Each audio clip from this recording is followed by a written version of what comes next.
بسم الله الرحمن الرحيم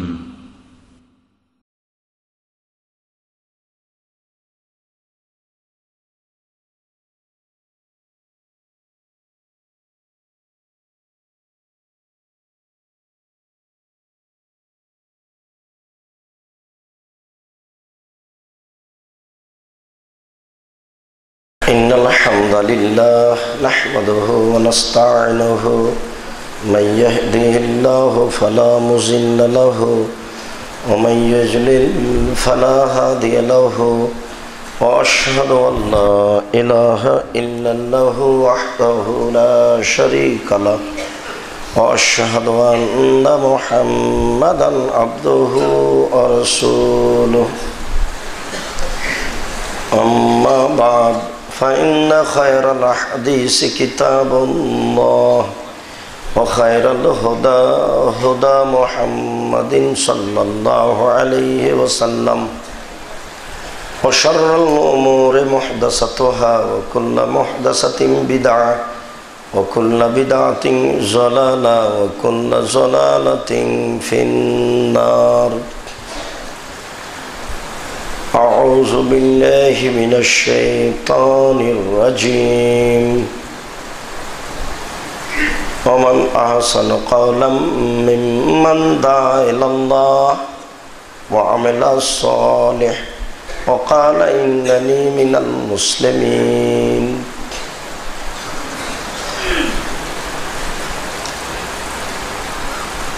عن أبي هريرة رضي الله تعالى عنه قال قال رسول الله صلى الله عليه وسلم نزر الله منا من سمع شيئا ثم بلغ كما سمع رواه أبو داود بسند صحيح.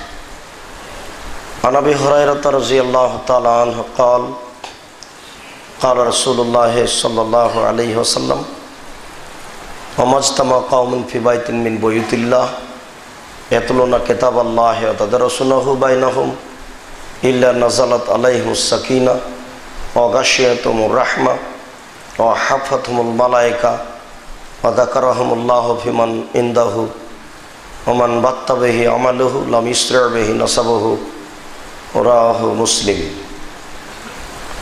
عن أبي هريرة رضي الله تعالى عنه قال قال رسول الله صلى الله عليه وسلم لا غدوة في سبيل الله أو روحة خير من الدنيا وما فيها رواه البخاري ومسلم. সম্মানিত মসজিদের মুসল্লি, প্রশংসা আল্লাহর জন্য, শান্তি অবতীর্ণ হোক আল্লাহর রাসূলের উপর সাল্লাল্লাহু আলাইহি ওয়াসাল্লাম। আজ জুমার খুতবায় বক্তব্যের বিষয় আল্লাহর পথে দাওয়াতের গুরুত্ব। যারা আল্লাহর পথে দাওয়াত দেন তাদের মর্যাদা আল্লাহর নিকটে কেমন? অবশ্যই এর পূর্বের বাক্য হতে হয় আল্লাহর পথে দাওয়াত দেওয়া জরুরি। আল্লাহর পথে দাওয়াত দেওয়া জরুরি, এটা চূড়ান্ত। যেহেতু আল্লাহর পথে দাওয়াত দেওয়া চূড়ান্ত, এটা একটা জরুরি কাজ এবং অতীব গুরুত্বপূর্ণ ভারী কাজ। যারা পালন করবে তাদের কি সফলতা রয়েছে? আমরা বিভিন্ন দিন বিভিন্ন জায়গায় দাওয়াত দেওয়া জরুরি এ বিষয়ে বলেছি। এরপরে আজকে দুই একটি বাক্য। মহান আল্লাহ বলেন উদু ইলা সাবিল রাব্বিক উদু ইলা সাবিল রাব্বিক বিল হিকমাতি ওয়াল মাউইজাতিল হাসানা। আপনি আল্লাহর পথে সঠিক জ্ঞানের এবং সুন্দর কথার মাধ্যমে দাওয়াত প্রদান করুন। অত্র আয়াতে আল্লাহ তাআলা আমাদের নবীকে সঠিক জ্ঞানের মাধ্যমে এবং সুন্দর উপদেশের মাধ্যমে জনগণকে আল্লাহর পথে দাওয়াত দেওয়ার জন্য বলেছেন। আল্লাহ তাআলা অন্যত্রে বলেন উদু ইলা রাব্বিক ওয়ালা তাকুনান্না মিনাল মুশরিকিন। আপনি মানুষকে আল্লাহর পথে দাওয়াত দিন, আপনি মুশরিকের অন্তর্ভুক্ত হবেন না। আপনি যদি দাওয়াত না দেন তাহলে আপনি মুশরিকের অন্তর্ভুক্ত হবেন, এটাই কথা সরাসরি বোঝা যায়। আল্লাহ তাআলা আমাদের নবীকে বলেন, ইয়া আইয়ুহার রাসূল বাল্লিগ মা উনজিলা ইলাইকা মির রাব্বিক, হে মুহাম্মদ, আপনি আপনার প্রতিপালকের পক্ষ থেকে যা অবতীর্ণ হয়েছে তা মানুষের কাছে পৌঁছিয়ে দিন। আপনি যদি এই কাজ না করেন তাহলে আপনি আপনার জিম্মেদারি পালন করলেন না। কোরআন মাজিদ অবতীর্ণ করা হয়েছে যা জাতির সামনে পৌঁছে দেওয়ার জন্য অত্র আয়াতে আল্লাহ তাআলা আদেশ করেন। আল্লাহর নবী দুনিয়া থেকে প্রায় 1400-1450 বছর পূর্বে চলে গেছেন। এখন এই অবতীর্ণ কোরআন মানুষের কাছে কে পৌঁছাবে? কার এই জিম্মেদারি? মহান আল্লাহ বলেন, ইয়ে আইয়ুহান নবী, হে নবী, ইন্না আরসালনাকা, নিশ্চয় আমি আপনাকে প্রেরণ করেছি, শাহিদাও ওয়া মুবাশশিরাও ওয়া নাযীরা, জাতির জন্য সাক্ষী হিসেবে, ভীতি প্রদর্শক হিসেবে, এবং দায়ান ইলাল্লাহ বিইজনি, আল্লাহর পথে দাওয়াত দানকারী হিসেবে আল্লাহর অনুমতি সাপেক্ষে, ওয়া সিরাজাম মুনিরা, এবং জাতির জন্য আপনি একটা উজ্জ্বল তারকা এ হিসেবে। আল্লাহ তাআলা আমাদের নবীকে বলছেন যে আপনাকে মানুষের নিকটে দায়ী হিসাবে প্রেরণ করা হয়েছে, আমি আপনাকে এজন্যই প্রেরণ করেছি। বহুদিন পূর্বে আল্লাহর নবী দুনিয়া থেকে চলে গেছেন, এ দাওয়াতের কাজ কে করবে?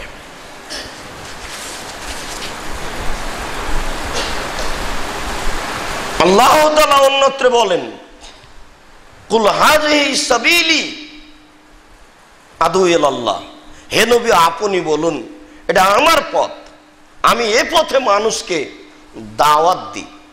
আলা বাসিরা, জাগ্রত জ্ঞান সহকারে, স্পষ্ট দলিল সহকারে, আনা অমানিত্তাবানি, আমি এবং যারা আমার অনুসারী তারা এর দাওয়াত দেয়। তাহলে বোঝা যাচ্ছে যে কিয়ামত পর্যন্ত যত মানুষ তার অনুসারী হবে তারাই এ দাওয়াতের কাজ করবে। সুবহানাল্লাহ। আপনি বলুন আমি আল্লাহর পবিত্রতা বর্ণনা করছি, ওয়া আনা মিনাল মুশরিকিন, ওমা আনা মিনাল মুশরিকিন, আমি মুশরিকদের অন্তর্ভুক্ত নই। যারা দাওয়াত দিবে না তারাই হচ্ছে মুশরিকের অন্তর্ভুক্ত। এবং আপনি এই কথা বলুন যে আমি মুশরিকের অন্তর্ভুক্ত নই, আমি আপনার একাত্মতা প্রকাশ করি, আমি আল্লাহর পথে মানুষকে দাওয়াত দিই, এবং যারা আমার অনুসারী তারাও আল্লাহর পথে দাওয়াত দেয়। এই বাক্য প্রমাণ করে যে কিয়ামত পর্যন্ত যত মানুষ রাসূলের অনুসারী হবে সকল মানুষকেই আল্লাহর পথে দাওয়াত দিতে হবে। সকল মানুষের জন্যই এটা জরুরি।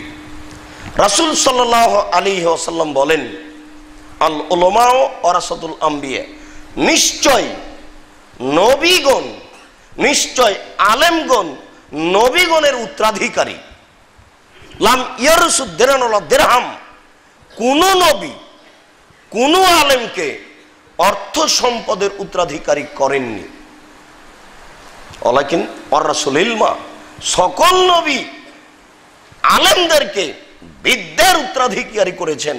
তাদেরকে বিদ্যা অর্জন করতে হবে উপযুক্ত, এবং জাতির সামনে দাওয়াত দিতে হবে। এই জিম্মেদারি রাসূল সাল্লাল্লাহু আলাইহি সাল্লাম দিয়ে গেছে। একাধিক আয়াত দ্বারা এটাই প্রমাণ হয়। আল্লাহ তাআলা আমভাবে বলেন, আল মুমিনুনা ওয়াল মুমিনাত বাযুহুম আউলিয়া বাস, কিছু মুমিন কিছু মুমিনের বন্ধু শুভাকাঙ্ক্ষী, মুমিন পুরুষ মুমিন নারী পরস্পরের বন্ধু শুভাকাঙ্ক্ষী। ইয়ামুরুনা বিল মারুফ, তারা ভালো কাজের আদেশ করে, ওয়া ইয়ানহাউনা আনিল মুনকার, তারা মন্দ কাজের নিষেধ করে। ওয়া ইউকিমুনাস সালাতা, তারা সালাত আদায় করে। ওয়া ইউতুনাজ যাকাতা, তারা যাকাত প্রদান করে। তারা আল্লাহকে মান্য করবে, রাসূলের আনুগত্য করবে, তারাই হলো সফল মানুষ। বিবরণে বোঝা যায় যে মুমিনদেরকে এই দায়িত্ব পালন করতে হবে। আল্লাহর নবী চলে গেছেন, মুমিনদের উপরে এই দায়িত্ব থেকে গেছে কিয়ামত পর্যন্ত। আল্লাহ তাআলা আল্লাহর রাসূল ছাড়া সাধারণ জনগণকে, পৃথিবীর মানুষকে বললেন এইভাবে, ওয়ালতাকুম মিনকুম উম্মাতুন ইয়াদউনা ইলাল খায়র, তোমাদের মধ্যে একটা সম্প্রদায়, কিছু মানুষের হওয়া উচিত এমন যে তারা কল্যাণের দাওয়াত দিবে, ভালো কাজের আদেশ করবে, মন্দ কাজের নিষেধ করবে, তারাই হলো সফল মানুষ। আল্লাহ তাআলা বলছেন, কুনতুম খায়রা উম্মাতিন উখরিজাত লিন-নাস, তোমরা এমন একটা সম্প্রদায় যাদের উত্থান ঘটানো হয়েছে মানুষের কল্যাণের জন্য। তা'মুরুনা বিল মারুফ ওয়া তানহাউনা আনিল মুনকার, তোমরা ভালো কাজের আদেশ করবে, মন্দ কাজের নিষেধ করবে। ভালো কাজের আদেশ করা, মন্দ কাজের নিষেধ করা মুমিনের জন্য জরুরি। এই সব আয়াতগুলির ব্যাখ্যা আমরা আল্লাহ রাসূলের ওই কথাটা ধরে নিতে পারি।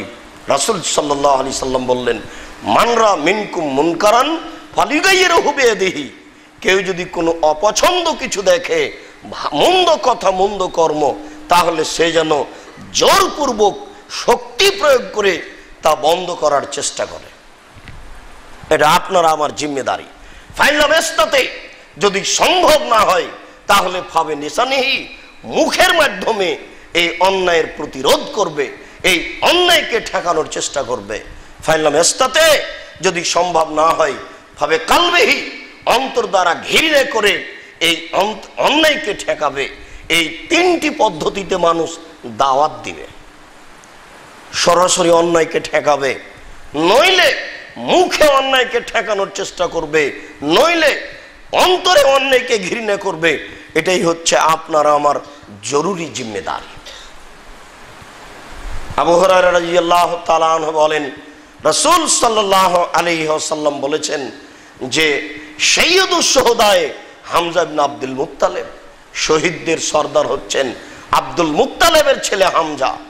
ও রাজুলুন, ওই ব্যক্তিও কামালা ইমামিন জায়ের, যে ব্যক্তি স্বৈরাচারী স্বেচ্ছাচারী শাসকের পাশে দাঁড়ালো, ফামারাহু আনহাহু, তাকে ভালো কাজের আদেশ করলো, মন্দ কাজের নিষেধ করলো, ফাকাতালাহু, স্বৈরাচারী শাসক তাকে হত্যা করলো, এই ব্যক্তিও ওই হামজা ইবনে আব্দুল মুত্তালিবের সাথে জান্নাতে থাকবেন, এই মর্যাদা পাবেন।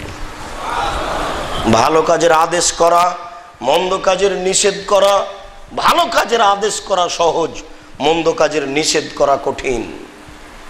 হয়তোবা অনেকেই বলছে বা মনে করছে যে আমরা বর্তমান পরিস্থিতিতে কিছু করি না, এ কথা ঠিক নয়।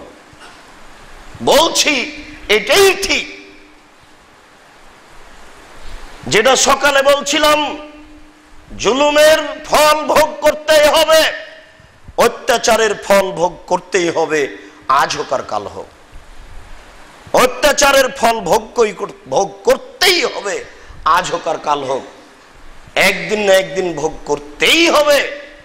মানুষ ভালো কি মন্দ সেটা পরে, 40 বছর পরে একজন মানুষের বিচার হওয়ার বৈধ কোনো সূত্র থাকতে পারে, এটা শরীয়ত মানে না। যদিচ এর ফলাফলে বলা যেতে পারে যে এটা হচ্ছে গণতন্ত্রের ফল, এটা বিচার নয়। এটা কেউ বুঝতে চায় না। যারা ছুটে বেড়াচ্ছে, যারা বদনাম করছে, যারা রাস্তাঘাটে নেমে গেছে, তারা বুঝতে পারে না যে এটা গণতন্ত্রের ফল। গণতন্ত্র না হলে 40 বছর পরে বিচার হতো না, শরীয়ত দিয়ে বিচার হবে না। আপনাকে এটাই জানতে হবে, এটা শিখতে হবে। যারা মাঠে আছে তারা ভুল বুঝেছে, তাদেরকে আবার পড়ে বুঝতে হবে যে ঘটনা কেন এমন, এটা কেন হলো, এমন কেন হচ্ছে। তোমারও হবে, আমারও হবে, যদি তুমি এই পথে থাকো হবেই। কেননা এ একটা হচ্ছে বস্তু, অকেজ বস্তু, আগাছা। গণতন্ত্র ভালো মন্দ বুঝে না, ওর কাছে ঠিক বেঠিক কোনো জিনিস নেই, ওর কাছে কোনো হিতাহিত জ্ঞান নেই, ওর কাছে কোনো বোধগম্য নেই, ওর কাছে কোনো বোধোদয় নেই। কাজে ওখানে কল্যাণের কোনো আশা করা যায় না, এটা একটা প্রহসন মাত্র, এটা আপনাকে ভাবতে হবে, মনে করতে হবে। এই জন্য ওই পথ থেকেই ফিরে আসা উচিত, আগেও ছিল, এখনো জরুরি। শুনুন, এ কথাই ঠিক। সৈয়দুস শুহাদা হামজা ইবনে আব্দুল মুত্তালিব, শহীদদের সর্দার হচ্ছেন হামজা ইবনে আব্দুল মুত্তালিব। ওরাজুলুন, ওই ব্যক্তিও, ওরাও কারা? কামাইলা ইমামিন জায়ের, যে ব্যক্তি স্বৈরাচারী শাসকের পাশে দাঁড়ালো। হক পথ থেকে দাঁড়াতে হবে আপনাকে। স্বৈরাচারী শাসকের পাশে দাঁড়ালো, ফামারাহু আনাহু, তাকে ভালো কাজের আদেশ করলো, মন্দ কাজের নিষেধ করলো, ফাকাতালাহু, স্বৈরাচারী শাসক তাকে হত্যা করলো। এই ব্যক্তিও হামজা ইবনে আব্দুল মুত্তালিবের সাথে থাকবেন। আল্লাহ রাসূল বলছেন, পৃথিবীতে একেবারে পৃথিবীর জন্ম থেকে নিয়ে পৃথিবীর মৃত্যু পর্যন্ত যত মানুষ এসেছে, যত মানুষ আছে, যত মানুষ আসবে, সমস্ত মানুষের শহীদের পথে যারা আছে, তার মধ্যে সবচেয়ে দামি মানুষ হচ্ছেন হামজা ইবনে আব্দুল মুত্তালিব। হামজা ইবনে আব্দুল মুত্তালিবের সাথে আরো থাকবে। আল্লাহ রাসূল বলেছেন, যারা স্বৈরাচারী শাসককে মুখের উপরে ভালো কাজের আদেশ করতে পারে, মন্দ কাজের নিষেধ করতে পারে, তখন স্বৈরাচারী শাসক তাকে হত্যা করে, জেলসুলি, ফাঁসি দিবে, হত্যা করবে, এটাই ঠিক। কিন্তু আপনি দেখেন আপনি ভুল পথে আছেন কিনা, এবং আপনার পথে নেমে যাওয়াটা যেভাবে নেমেছেন সেটা বৈধ কিনা। হাদিস 6 স্থানে ঠিক আছে, কিন্তু আমি আর আপনি ভাবি আমার পথটা ঠিক কিনা। আমার পথ যদি ঠিক না হয়, তাহলে হাদিসের মর্যাদা কিন্তু অর্জন করা যাবে না। আমরা দাওয়াতের গুরুত্বে বলতে পারি, মহান আল্লাহ বলেন, ওমান আহসানু কওলান মিম্মান দাআ ইলাল্লাহ ওয়া আমিলা সালেহ, ওর চেয়ে উত্তম ব্যক্তি কে হতে পারে যে মানুষকে আল্লাহর পথে দাওয়াত দেয় এবং সৎ আমল করে। দাওয়াতের সাথে সাথে আর একটা কথা লেগে গেছে, দায়ীর, যে দায়ীকে সৎ আমল করতে হবে, এটা খুব জটিল। আমরা যারা মাঠে আছি তাদের অনেকেরই দাওয়াত পর্যন্তই শেষ। নিজে এবং সপরিবারে সৎ আমল খুব কঠিন। আল্লাহ বললেন, ওর চেয়ে উত্তম ব্যক্তি কে হতে পারে যে ব্যক্তি আল্লাহর পথে দাওয়াত দিল এবং নিজে সৎ আমল করলো এবং বলল আমি একজন মুসলিম। এই ব্যক্তি হচ্ছে সবচেয়ে সম্মানী মানুষ, আল্লাহর কাছে প্রিয় মানুষ, ইহকালে ও পরকালে। ইহকালে ও পরকালে সবচেয়ে সম্মানী মানুষ হওয়ার জন্য আল্লাহর পথে দাওয়াত দিতে হবে এবং সৎ আমল করতে হবে, এটা জরুরি। মহান আল্লাহ বলেন, সুম্মা কানা মিনাল্লাযীনা, ওই সব লোক, আল্লাযীনা, যারা ইয়াতাওয়াসাউ বিল হক্কে ওয়া ইয়াতাওয়াসাউ বিস সাবরে, ভালো কাজের আদেশ করে, পরস্পরে ভালো কাজের আদেশ করে, হকের আদেশ করে এবং ধৈর্যের উপদেশ দেয়। সুম্মা কানা মিনাল্লাযীনা আমানু ওয়া আমিলুস সালিহাত ওয়া তাওয়াসাউ বিল হক্কি ওয়া তাওয়াসাউ বিস সাবর উলাইকা আসহাবুল মাইমানা, তারাই হচ্ছে সফল মানুষ। যারা সৎ আমল, ঈমান আনলো, সৎ আমল করলো, পরস্পরে হকের উপদেশ দিল, পরস্পরে ধৈর্যের উপদেশ দিল। যেখানে হক আছে সেখানে ধৈর্য আছে। হক মানে বিপদ, হক মানে সমস্যা। যখনই আপনি হকের আদেশ করবেন তখন আপনার উপরে বিপদ নেমে আসবে, তখনই ধৈর্য লাগবে।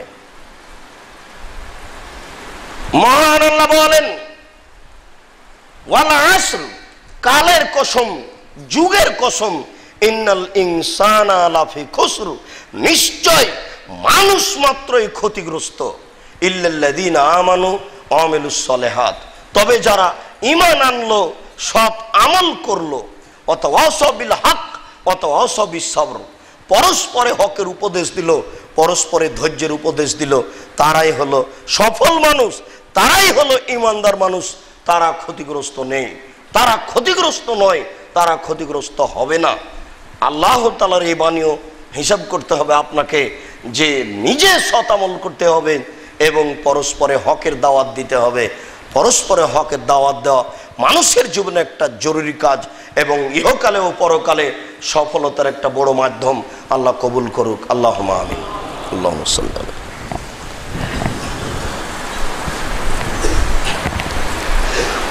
আলহামদুলিল্লাহ ওয়াহদা ওয়াসসালাতু ওয়াসসালামু আলা মান লা নাবিয়্যা বা'দা।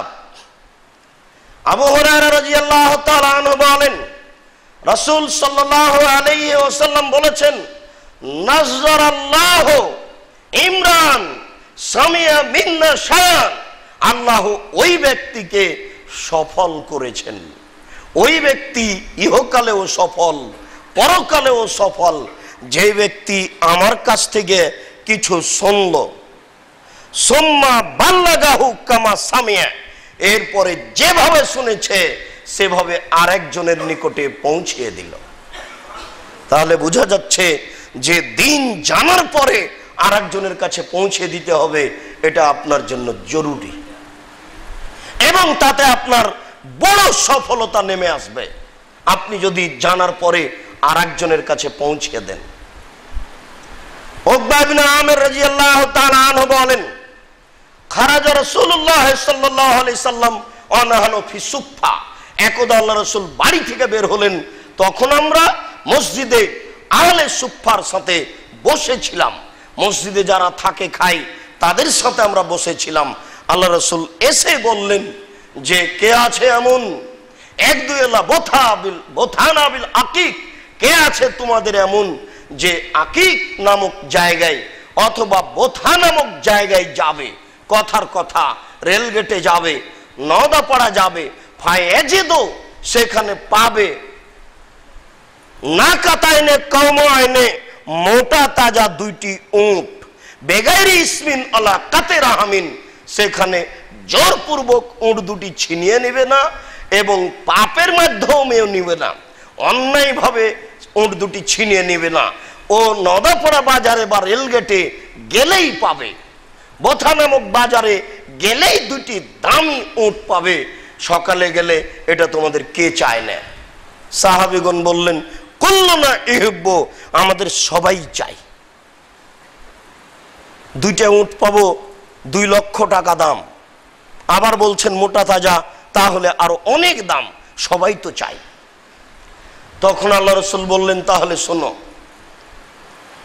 একদু আহাদুকুম, তোমাদের কোন ব্যক্তি যাবে সকালে মসজিদে, ইয়াল্লামুন নাসা আয়াতাইন মিন কিতাবিল্লাহ, ও মসজিদে গিয়ে আল্লাহর কোরআন মাজিদ হতে 2টি আয়াত শিখিয়ে দিবে মানুষকে, 2টি আয়াতের দার্স দিবে, 2টি আয়াতের দাওয়াত দিবে, খায়রুন লাহু, তার জন্য এটা উত্তম হবে, মিন নাকাতাইনে, 2টি উটের চেয়ে, সালাসু আয়াতিন মিন সালাসিন ওয়া আরবা আয়াতিন মিন আরবাইন ওয়া মিন আদাদিহিন্না মিনাল এবেল, মসজিদে গিয়ে যত আয়াতের দার্স দিবে তত উটের চেয়ে বেশি মর্যাদা পাবে, যত আয়াতের দাওয়াত দিবে তত উটের চেয়ে বেশি মর্যাদা অর্জন করবে। শুনুন, মসজিদে গিয়ে 2টি আয়াত শিখিয়ে দিলে, 2টি উট দান করলে যা নেকি হয় তাই হবে, 3টি আয়াত শিখিয়ে দিলে 3টি আয়াত দান করলে যা নেকি হয় তাই হবে, 4টি আয়াত শিখিয়ে দিলে 4টি উট দান করে যা নেকি হয় তাই হবে। এইভাবে যত কোরআনের হাদিসের দাস দিবে, এইভাবে তার উটের সম পরিমাণ নেকি হয়ে যাবে। মুসলিম এ কাজ কে করে? আল্লাহর পথে দাওয়াত দিলে তার একটা বড় সফলতা রয়েছে, কিন্তু করে কে? কে করবে এই কাজ? আবু হুরায়রা রাদিয়াল্লাহু তাআলা আনহু বলেন, রাসূল সাল্লাল্লাহু আলাইহি ওয়াসাল্লাম বলেছেন, মুরসাল সূত্রে হাসান থেকে বর্ণিত রয়েছে, কানা সোয়েলা রাসূলুল্লাহ সাল্লাল্লাহু আলাইহি ওয়াসাল্লাম আন রাজুলাইনে কানা ফি বানি ইসরাইল, বানি ইসরাইলের 2 জন লোকের মর্যাদার ব্যাপারে রাসূলকে জিজ্ঞাসা করা হয়েছিল। বানি ইসরাইলের 2 জন লোকের মর্যাদার ব্যাপারে রাসূলকে জিজ্ঞাসা করা হয়েছিল।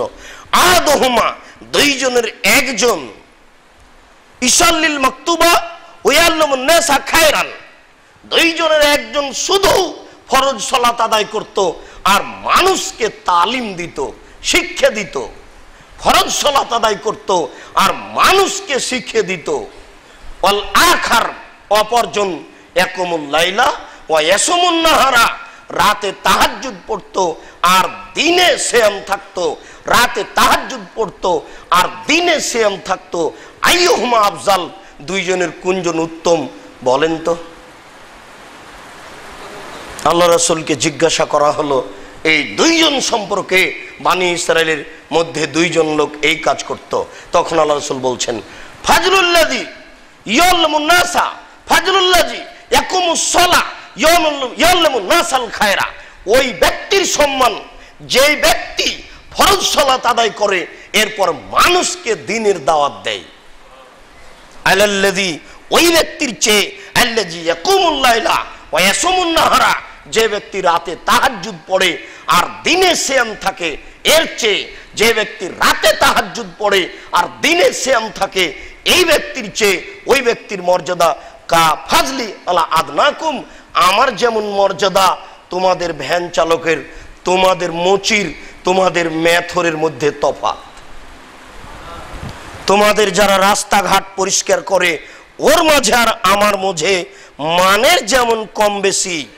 যেই ব্যক্তি রাতে তাহাজ্জুদ পড়ে আর দিনে রোজা থাকে এই ব্যক্তির চেয়ে ওই ব্যক্তির মান হচ্ছে আমার আর ওই রাস্তা পরিষ্কারের ব্যক্তির দুইজনের তফাৎ যেমন। নিজের ব্যাপারে দেখালেন। আমি আসলে আপনাকে স্পষ্ট বুঝাতে পারলাম কিনা? যে ব্যক্তি 5 ওয়াক্ত সালাত আদায় করে ফরজ, এরপরে দিনের দাওয়াত দেয়, এই ব্যক্তির মর্যাদা ওই ব্যক্তির চেয়ে যে ব্যক্তি রাতে তাহাজ্জুদ পড়ে আর দিনে সিয়াম থাকে, এই দুইজনের মর্যাদা আমার যেমন সম্মান সাধারণ মানুষের উপরে, একেবারেই নিম্ন শ্রেণীর মানুষের উপরে, যেটা তুলনায় করা যায় না। নাবির কত সম্মান সেটা কে জানে, যেটা তুলনায় করা যায় না। তাই আপনাকে জানতে হবে এই মর্যাদা এবং দাওয়াত দিতে হবে। আবু হুরায়রা রাদিয়াল্লাহু তাআলা আনহু বলেন রাসূল সাল্লাল্লাহু আলাইহি ওয়াসাল্লাম বলেছেন ওমাজতামা কওমুন ফি বাইতিন মিন বুয়ুতিল্লাহ, কোন সম্প্রদায়, কিছু মানুষ কোন জায়গায় অবস্থান করলো, ইয়াতলুনা কিতাবাল্লাহি ওয়া ইয়াতাদারাসুনাহু বাইনাহুম, তারা আল্লাহর কিতাবকে পড়ে এবং আপোষে তারা তা চর্চা করে, আল্লাহ কি বলছেন সেই নিয়ে চিন্তা ভাবনা করে, কোরআন মাজিদ তেলাওয়াত করে এবং এই আয়াতের অধীনে রাসূল যা বলেছেন এই নিয়ে তারা আপোষে আলোচনা করে। এমন লোকের মর্যাদা আল্লাহ রাসূল বলছেন, ওই সব লোকের মর্যাদা যারা কোরআন তেলাওয়াত করে এবং কোরআন চর্চা করে আপোষে।